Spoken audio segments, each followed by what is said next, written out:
Hey, Patreons, welcome back to the Spotlight. This is our Patreon segment where we get to talk to creators and people in the genre space. And I'm super psyched today. Peter and I are talking to Mr. Tim Russ, definitely one of my favorite Vulcans, Lieutenant Commander Tuvok, Captain Tuvok, from Star Trek Voyager and subsequently Star Trek Picard. Good evening, Mr. Russ. Hello. Pleasure to be here, guys. Thank you for Oh, having yeah. me. Great to have you. Absolutely.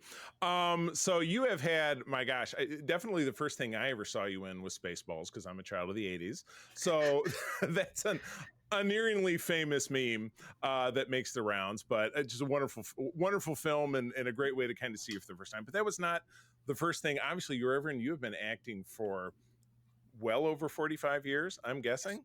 Yes. Yeah. It's been it's closer to the first time I started working professionally here in Los Angeles. It's coming up on 39 years, I think, right now, 39 or Oh 40, my somewhere in there. Yeah. Wow, oh my goodness. Yeah. It's absolutely crazy. So that leans right into my first question. How did you so you're from Washington D.C., Yeah. as I see by your bio. Yeah. How did you start acting? What gave you the bug at that young age? I just started, I took an acting class in high school and I was really enamored with it. I was captivated by the excitement of working on a stage or working in a film. At the time, it would have been more on stage in high school. And I subsequently did a couple of musical plays when I was in high school. And I really enjoyed it. It was just a thrill. And from that point forward, I just went to college to study it for 4 to 5 years at least. Nice. Yeah. Gotcha. And that led you into everything that followed with, I mean, obviously, yeah. Yeah. Star Trek, and I mean, I remember watching you on iCarly with my kids 20 years ago, the principal and the Highwaymen, and then obviously coming back around to be Tuvok yet again. So, Yeah. Yeah. and then some things in between. Peter had some questions actually about fan films. Yeah. So I frequent the fan film circuit because I'm involved in some of that stuff. But you were involved in some of the big ones that came out a while ago with Renegades and of Gods and Men. Yeah. So I was just curious, like, how did you get involved with those? Do you have any like funny stories from those projects? And if the rules were relaxed, would you ever care to be part of those kinds of things again? Yeah, it depends. I was primarily the director on both of those projects, and I was contacted out of the blue Oh, by the interesting. producer. He just emailed me or called me one day and said, "Would you want to be interested in shooting this project we've got?" The first one was of Gods and Men. I said, "Yeah, sure, we'll do it." Um, I sort of contributed to the story Hmm. in an overall sort of sense in Gods and Men, and then Renegades was the same situation, which came later, and he just called and said, "We're doing this project called Renegades." And initially, what the Renegades was a pitch. Yeah. It was designed to be a series pitch for Paramount, and he wanted to get it in front of them to see if they might pick it up as a series. That's the primary goal of Renegades. It Hmm. initially wasn't going to be as long as it was. It just turned out to be that long. They added a bunch of stuff, and it just ended up being as long as it was. But it was primarily a series pitch, whereas the first one really wasn't a series pitch. That was just something the producer wanted to do, and Yeah. I said, and he called me about directing it. And so my primary uh, contribution to these two projects was just behind camera shooting them. I've done a bunch of other series pitches for projects. I've done presentations for pilots. I've done two or three other features, which had nothing to do with Trek. So it just, Yeah. in this particular case, it was just a job that came to me Okay. to shoot it. And unlike some projects that get sent to me, um, some of them are just written so badly and so poorly that I don't want to attach myself to them, I hear and you. they That's don't fair. want to Yeah. make the changes that need to be made or get somebody on there to write them decently. Other projects, I might not feel I have the cultural background to work on. That happened at least once, um, where I just didn't feel they needed somebody who had a lot more sort of cultural affinity for doing that kind of Hmm. project, and I just didn't have it, so I turned it down. So, the projects come to me. Um, Typically, it's out of the blue. Sometimes, on a rare occasion, it might be one of my own if I get lucky enough. But most of them are other people's projects, and they're either by referral, sometimes by referral, by network, by whatever it comes out to be, um, and that's how I get attached to them. So, Cool. Wow. Fantastic. Very cool. So, going back to Star Trek, sorry, we do break away from it at some point, but because I have some questions that are not Star Trek, but you were in both DS9 and TNG and the first Star Trek film in Generations. You were the that guy. You're the merc that Picard beat up, and you're a bridge officer for 2 seconds at the beginning of Generations, and a very toothy Klingon. That's what I wrote down about that role. Just beautiful set of teeth. Thinking about those three experiences, I mean, what's a cool memory that you have of being a background player in Trek before Tuvok? Well, I mean, the other roles, as far as doing the Klingon stuff, and in particular, that was a very long week because it's a lot of makeup, getting it on, getting it off, and very long days on set and relatively uncomfortable costumes, heavy and very hot. So I was just exhausted that whole week. That I remember. Um, Working with the crews and stuff was all great. Getting a chance to work with Patrick, it was just he and I when I worked the day or so I was on there, and so I got a chance to sit down and talk to him just while waiting for lighting setups and things. And he's a wonderful guy, just really sweet. And so that was kind of a kick to be able to meet and talk to him and just take it easy. That week was working on the show. The Generations was interesting because I got a chance to work with all the several of the primary original cast of Trek, which was kind of cool to be able to do that. There was nothing that happened that was all that unusual or special in working on those projects. They were basically stepping stones. They were stepping stones to Voyager because the executive producer that was in charge was the one that cast me for all of those different roles, and that's really what is significant about working on those series guest star roles prior to Voyager. Those led to Voyager ultimately. Neat. Right. Yeah. Awesome. Speaking of Voyager, one of the stories I've heard is that you were one of the pranksters on the set. Yeah. So I was just curious if you had like a favorite prank moment or one that maybe you haven't told anyone yet.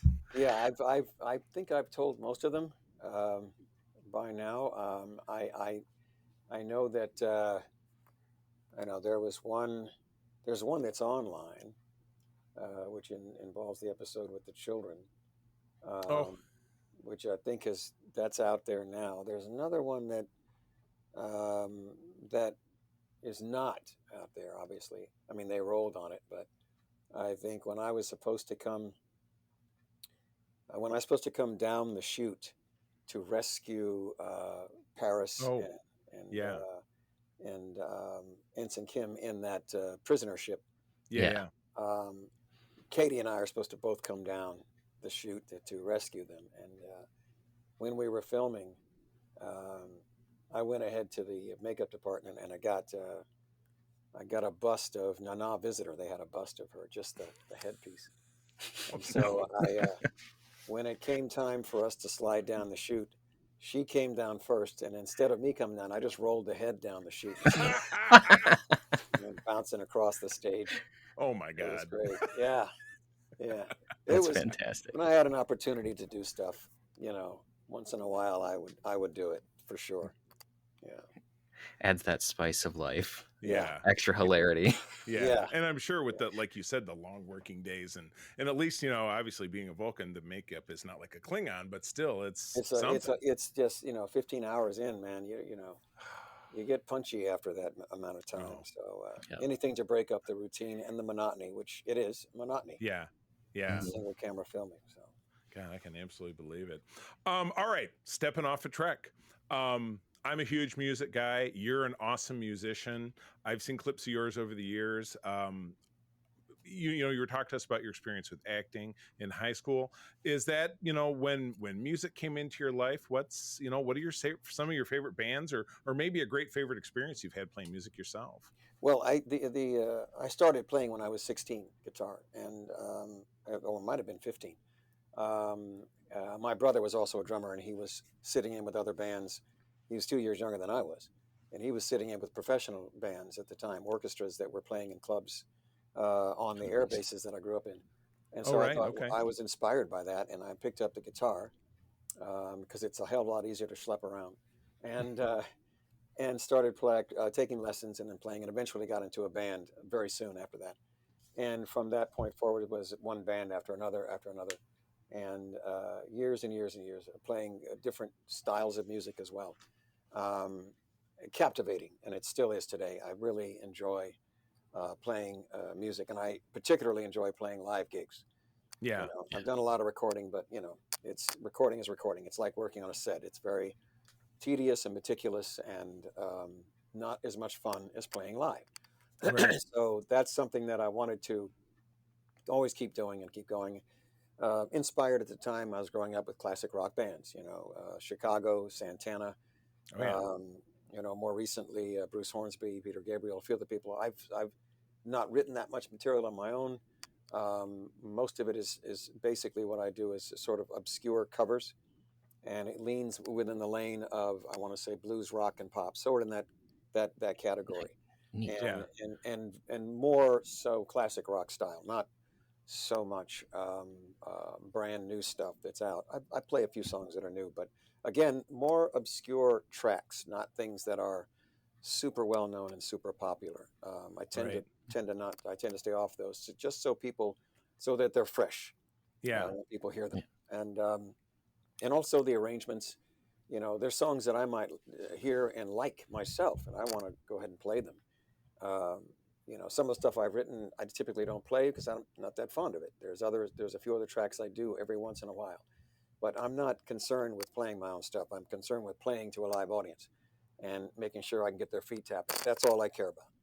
So I Yeah. don't care what it is, as long as it's something that I can perform with my band, something that works for me vocally, in terms of the style as well, that it fits in Yeah. that lane, then I'm there for it. All right. Follow-up question. Mhm. Beatles or Stones? Beatles by far. Absolutely. By Nice. far, Absolutely. Beatles are first out of the gate.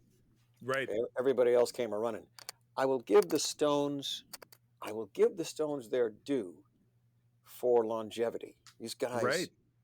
These guys are still packing stadiums today, Hmm. which After is 60 years. Yeah. unheard of, man. Unheard of by most single bands. Matter of fact, they Yeah. might be the only band from that era that is packing stadiums. Right. Their style was such that they didn't have to evolve, a lot during that span of time. They still had that pocket. They still had Hmm. that feel that they've always had, all the way through today, up through the last album that they recorded. And now they're legacy band, so they don't have to have new material. Man, it's a legacy. Right. Everybody's going to that stadium. They're as old as they are, most of them, and they want to Yeah. hear the same songs that they grew up with, and that's the name of the game. But they're still that popular. Now, the Beatles, on the other hand, revolutionized music, and I do mean revolutionized music. Oh, I yeah. don't know what the next revolution is going to be, but it has to be unrecognizable to all of us. That's how Right. Right. revolutionary it has to be. But they Yeah. changed pop music like like nobody else could, and everybody else has simply come a running, trying to chase it down, trying to ride that wave. I don't care what it is; they were the first, and that was Yeah. it. Yeah. I Genius, genius, more genius, and genius again. I couldn't agree with you more. I've been on a little bit. Beatles were my first music act. It was the late '80s. I was 12, and I got an LP out from the local library, and it was just all over from there. Yeah, So, and I ended up following Paul. He was my favorite solo Beatle, but even though John's music digs a little deeper, but they yeah, all brought something different. But oh my gosh, it's awesome. And yeah. do you still play quite a bit around LA? Do you tour? Yeah, no, I don't do any touring. I have played in other cities now and then. I was on a cruise ship recently with the band in February. The Star Trek cruise. Yeah, I've been Star on it Trek cruise. twice. I'll Yeah, be I'll be the hat right to my left. My wife and I have been twice. We'll be back on again next year. We just couldn't do 3 years in a row. no, it's really is. We just got off doing it. We did it a couple years before that, and in LA, I do play locally at least Okay. once a month, sometimes twice a month, depending Fun. upon the venue. But I play at the Doll Hut and at the Kibitz Room here in LA and the Kibitz Room in particular once a month at least. Yeah, Oh my gosh. Well, my wife and I are hoping to be out for Star Wars Celebration in 2027 out in cool. LA. So if it coincides with us being there and you're playing, I will find you. Yeah, when is that? I will absolutely be in touch. It's in 2027. It's a couple years from now. Oh my goodness, yeah. Hopefully I'm still around, still playing. Yeah. I hope so too. Oh my So, God. Yeah, it's a good deal. All right, Peter. oh, I guess to shift gears again, the music one was pretty interesting. Hell yeah. With you've obviously been on a bunch of other things and played a lot of different characters. Are there any, I guess, non-Star Trek roles, big or small, that you really, really enjoyed playing, and that you might want to like touch again, or even if it's just someone that you really, really liked doing? Yeah, I think to speak of music and acting, I did get a chance to work being able to do both of those things at the same time, and that was just been a guest. I was a guest star role on an NCIS New Orleans episode. That's all it was. Oh yeah. And it was a year ago, year and a half. I don't remember the damn time, but it was an acting role that I was cast in. And after, I was cast tentatively because they wanted to see if I could play blues guitar and play blues and sing blues on guitar. And I said, so they said, you got to give us an audition tape of just playing music. And I said, sure, I'll sit down and play a blues track for them, sang on it. And they hired me for the role. They cast me for the role. I went out to New Orleans. The day I arrived, I spent like 3 hours or so plus in the studio recording with other local New Orleans musicians Oh, that that's cool. they had gathered for the band that was going to be in the episode. Oh my So gosh. the role was that of a club owner.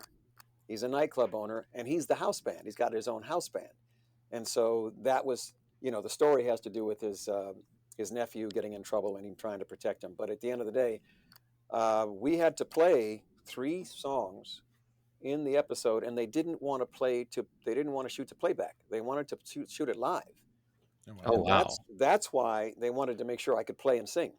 Right. We ended up playing those songs live Wow. on camera, which was an That's absolute thrill for that's me. not a very common thing to do. That's really neat. No, it isn't. Yeah. They sent me the songs ahead of time. I had to learn them. And they brought a singer from Broadway, this African-American lady from Broadway with an amazing voice. She came out and sang the lead vocals for all those songs. One of them is a classic standard in the opening, and then the other ones were the 2 that they had written for the piece, which were kind of blues Okay. songs. And it was really wonderful, an amazing experience. I was so thrilled to get a chance to do that because it's such a different type of acting role to be able to do. Yeah. Yeah. That's really I have cool. to go track that episode down. I'm sure it's on Paramount Plus. That's where all those NCISs are. There's 50 million of them. But yeah, I'll have to do some Googling. But I'll bet I could turn. Yeah, but that show, that was the New Orleans one, was the Scott Bakula, Captain Scott Bakula, Archer was the star. and he Yeah. plays piano. He Oh plays wow. piano. Okay. Yeah, and during one of the final song, the song in the finale, he comes up to the stage and plays with us Oh my on gosh. stage and plays piano. So it's all live. Everything is live. It's just I have been a fan of his since Quantum Leap. I mean, Yeah, just yeah. and I don't see him in a lot of stuff anymore. I don't know if he's retired, semi-retired. Yeah, I don't know. Yeah, I have no idea because New Orleans is not on this. I think it's not on anymore. I think it's Yeah. he Yeah, might have they've moved on to Yeah. even more spin-offs. So Yes, even um, more. even more. My mother still watches them, so I know. Even though she says, "Well, they're not as good as they used to be," so okay. Yeah, It's a great spin-off inning. Yeah. No kidding. Well, I have a bonus question before we wrap up, and you are perfectly welcome to say I have no idea. That Voyager documentary, I'm dying to see it. Back when they were doing the Kickstarter, it was a year when I was unemployed. I think it was during COVID, so I didn't back it. So I'm not locked in. I don't get the inside info. Give us regular, normal human beings any hint when we might see it? You're going to see it very soon. I think I just spoke to one of the producers this morning about something else, wow. but he just got it sold to an outlet, a distributor or network or somebody that was in charge of getting it out there. He sold it to them, and I think he sold it to one other distributor as well. So it will be out very soon. Okay. You will definitely see it. They just recut it. They had a cut that was done about 6 months ago, and they recut it. And I Okay. think that the second cut is much better, much tighter. Yeah. There is a segment of myself in there doing something that you would not have expected, and and I did not expect. But when they asked me to do it, I said, "Oh my God!" In a second. It's a very cool little piece that they ended up putting in. They had filmed it for the documentary, and then in the original cut, they were going to only leave it in the extras, the extra stuff. Okay. And after people got feedback, they got feedback from the first cut. They decided to add it to the primary cut, so it's going to actually be in the regular documentary. And the documentary, I got to tell you, is really absolutely fascinating.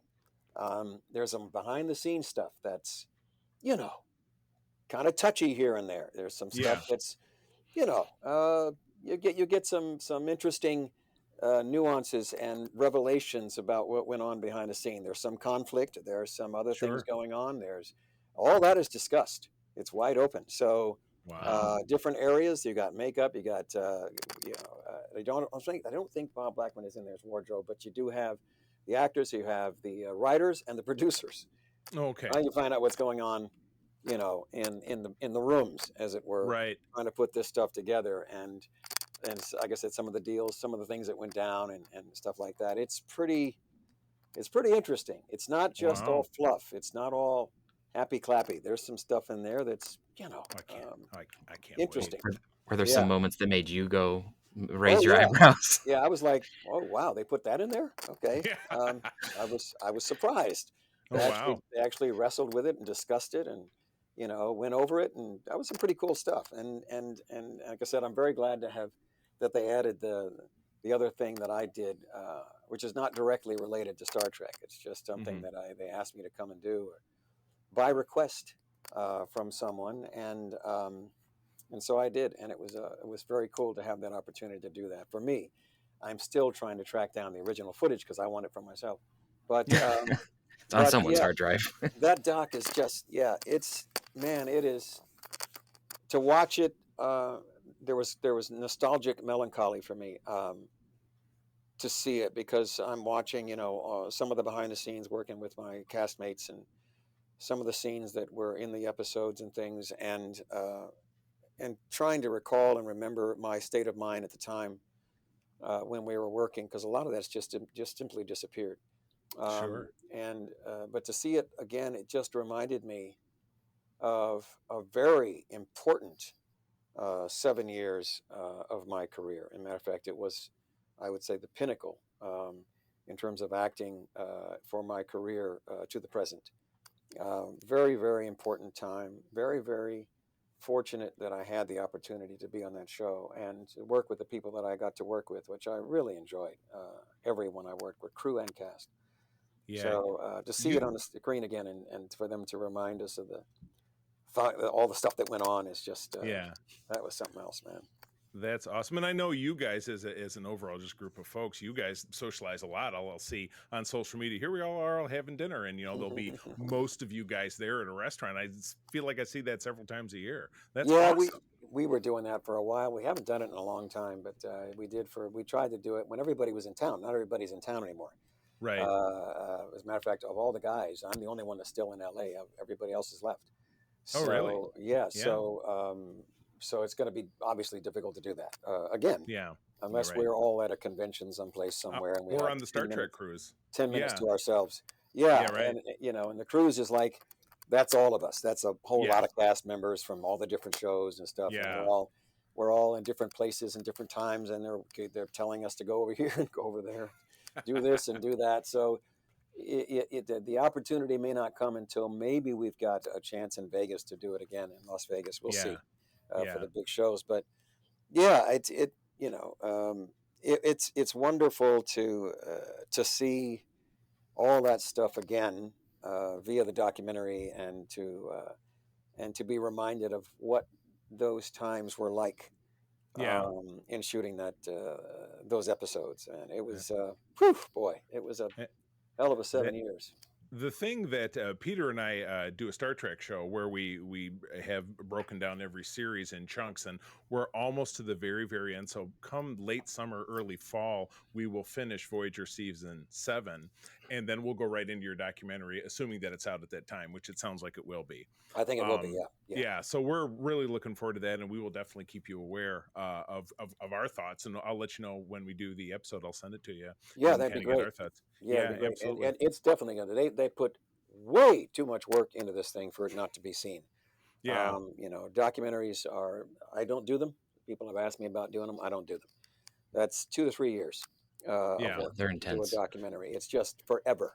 So I don't do them, but these guys did, and they put a lot of time and a lot of effort into this documentary to get it out. So it will be seen. I guarantee you that. Yeah. The captain has spoken. Well, this has been awesome. To wrap up, what else are you working on these days, or how do people find you? How do they engage with you, support you on social media, see you live? I mean, you've mentioned a couple things. Yeah, I am right now, my website, which is Tim Russ webpage. If anyone just Googles my name, my webpage, you can find it on the Google. It'll be the second or third thing down. I have my appearances on there, personal appearances that I'm making, and also have my projects. So I list those on there as well. Excellent. Also, the gigs that I'm going to be playing, or also the music is on there as well. So that stuff is on my website. On Facebook, I'll post stuff every once in a while that's coming up very soon. Projects that I'm working on, things that I'm doing. One of them is called 12-Sided Die, which is a romantic comedy about a group of friends who play role-playing games. Oh, nice. Like a Dungeons and Dragons type game. Yep. And it's all the hijinks and shenanigans that they get into in playing this game, and the relationships between the players as well. And the second season, I directed all of the second season of it, and they're just about to finish up post on it right now. They're just running a Kickstarter for it right now, just to get a few extra bucks to finish it. But they'll have it done, and it's going to be out very soon. It's a funny little show. The episodes are only like 11 minutes long.